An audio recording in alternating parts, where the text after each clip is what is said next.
Sri Ramakrishna speaks about two order of beings, the Jiva Koti and the Ishvara Koti. The Jiva Koti are the evolutionary beings who arise from birth to birth. They rise and ascend from one level of consciousness to another, till at last they arrive at a point of the great departure to their soul's perfection, when they are free and they can make a choice whether to depart from this world of ignorance and death, or to come back and help struggling mankind like us, or to unite with one of the beings of the higher worlds and become a demigod. These are the three destinies available to evolutionary beings, the Jiva Koti. But then there is the other type, the Ishvara Koti, who can move up and down the ladder as they will. And of course, Sri Aurobindo in one of his talks clarifies that the avatar is still someone special. He belongs to a totally different kind of manifestation. It is a great mistake to even try to compare the work of an avatar, his life, his being, with seers and sages. The Vedic rishis were involutionary kind of beings. The mother has spoken about it, that some of them were involutionary. They belonged to a higher consciousness and they descended upon earth to do a certain type of work. Then of course there are saints and sages who are evolutionary. We know about that. But the avatar, he forfeits apparently his divinity and identifies with this mass of human ignorance. But nevertheless, in his inner being, he does not cease to be the divine. We have the story of great Buddha. When Buddha in his young age sees a dead man, the question that rises in his mind is, why there is death? We too see dead people, and the question that arises in our mind is, oh, so and so has died, how he died, and we take a lot of interest in knowing whether it was a heart attack, whether it was the first attack or the third one, who was the doctor who was treating him, was he given the right medicines? And if we are prone to have chest pain, our first impulse is how I can save myself from an imminent catastrophe. This is our being and our living. But in Buddha's mind, this is not the thought. Buddha is not worried about his own death. His first impulse is why there is death.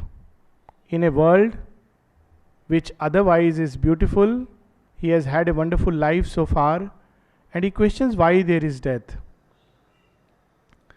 Sometimes we can reduce things to absurdly pragmatic level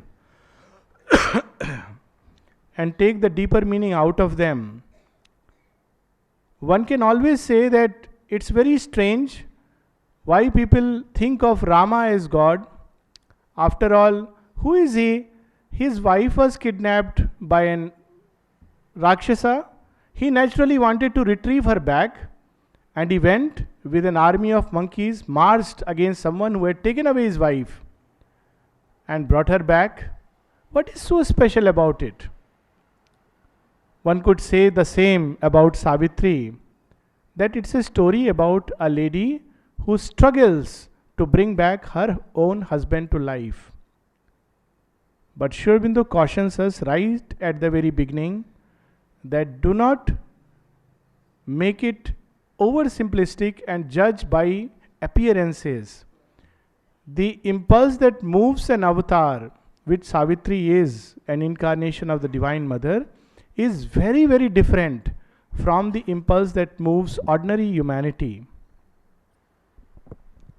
So last time we read this, he just introduced Savitri's inner being to us, and he will elaborate as the poem proceeds. He will reveal to us more and more of the inner truth that Savitri is. And that's why this ranks as one of the most liberating of all poems, because it is the story of the divine and how he deals with his creation. But now he introduces to us Savitri. Even in this moment of her soul's despair, in its grim rendezvous with death and fear, no cry broke from her lips, no call for aid. She told the secret of her woe to none. Calm was her face, and courage kept her mute. Yet only her outward self suffered and strove.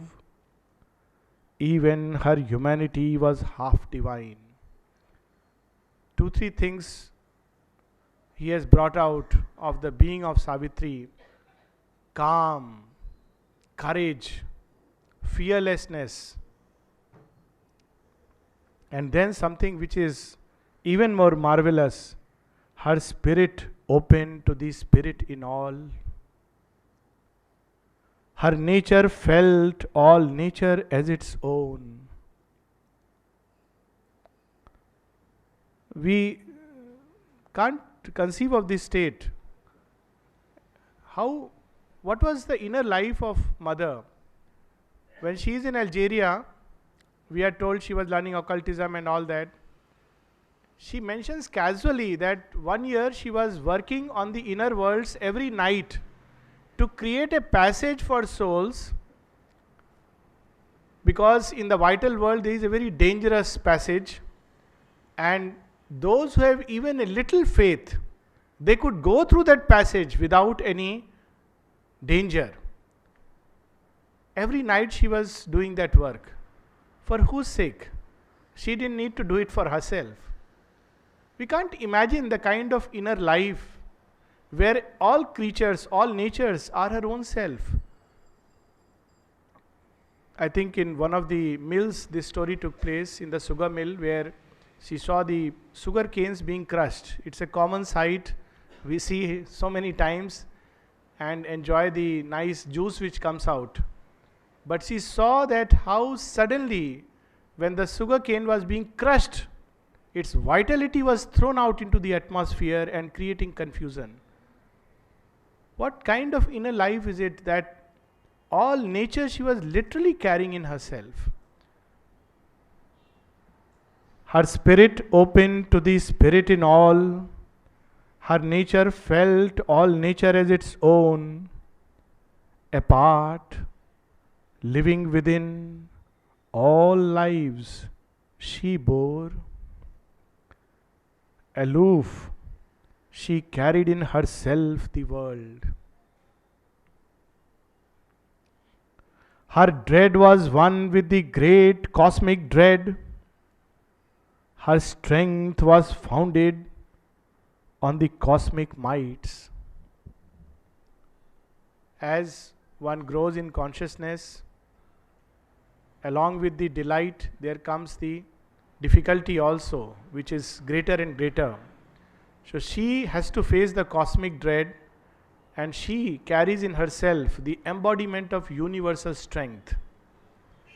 And it's very interesting how Sri Aurobindo brings two aspects together. In one line, he speaks about her love, universal love. And in the other line, he speaks about her universal strength. In the synthesis, in one of the places, Sri Aurobindo says there are two sides of the divine: love and strength, Saumyata and Raudra. And it's very difficult to develop both of them together.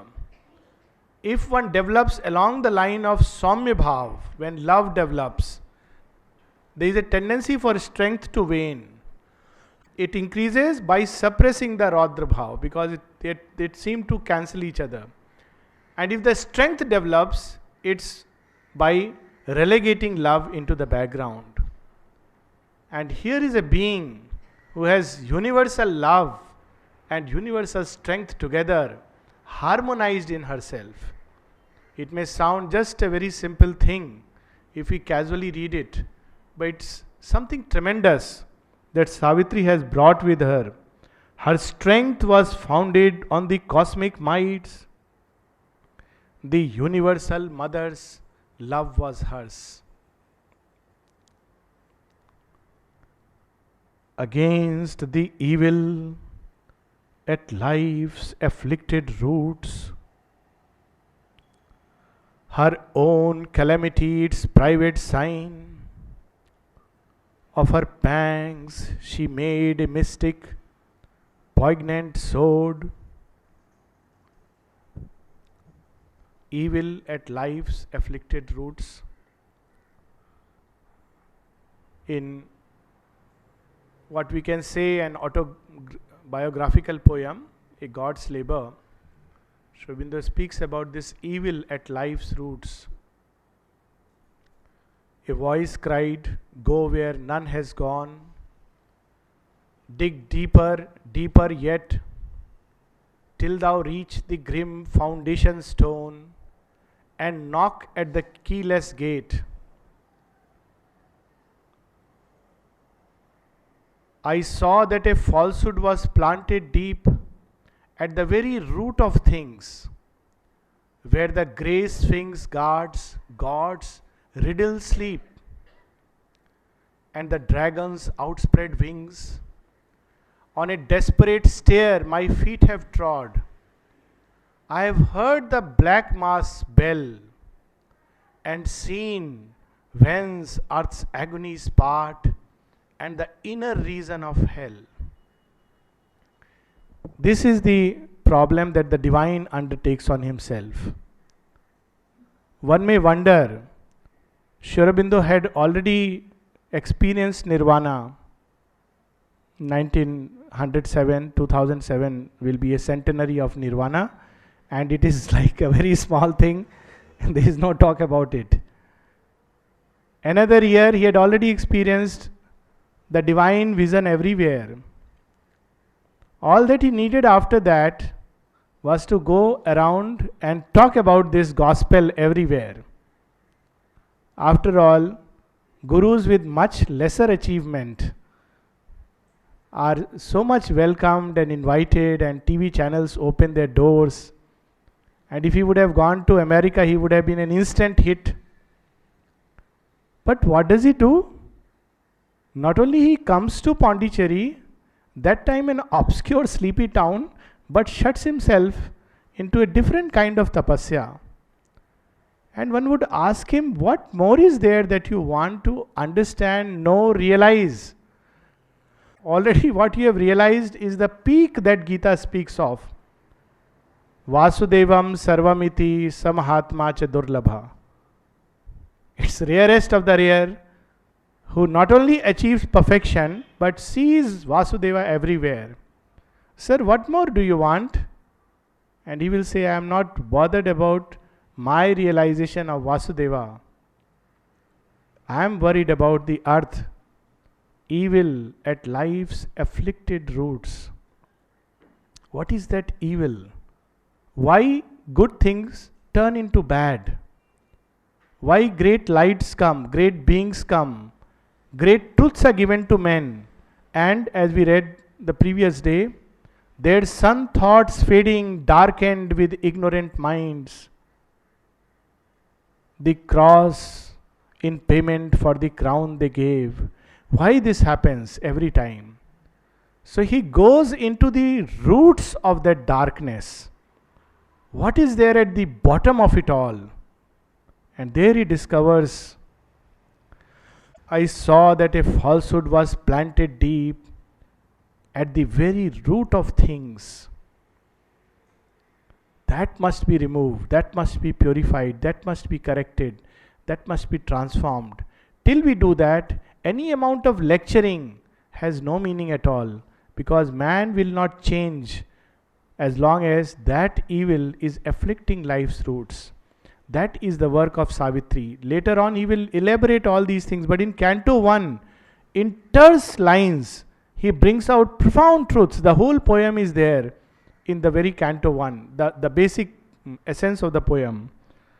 So he is telling us the universal mother's love was hers against the evil at life's afflicted roots. What is standing against this evil? What she is bringing? That strength and that love. What kind of love is it that leans into the abyss to fill it with her love? She has spoken about it elsewhere. That love alone can heal, can transform this world. That she brings and pours it into the world sacrifice, world yajna. For thus alone can the sacrifice be completed. Her own calamity, its private sign.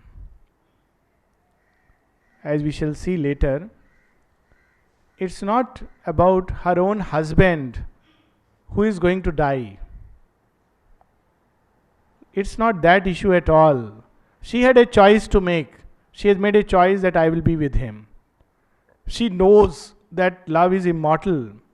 Sri Aurobindo writes in one of the poems so beautifully, immortal love, that there is a possibility of love which is beyond appearances, and yet it is conjugal love which is there in Savitri. She knows that, but her concern is something different. Why love has to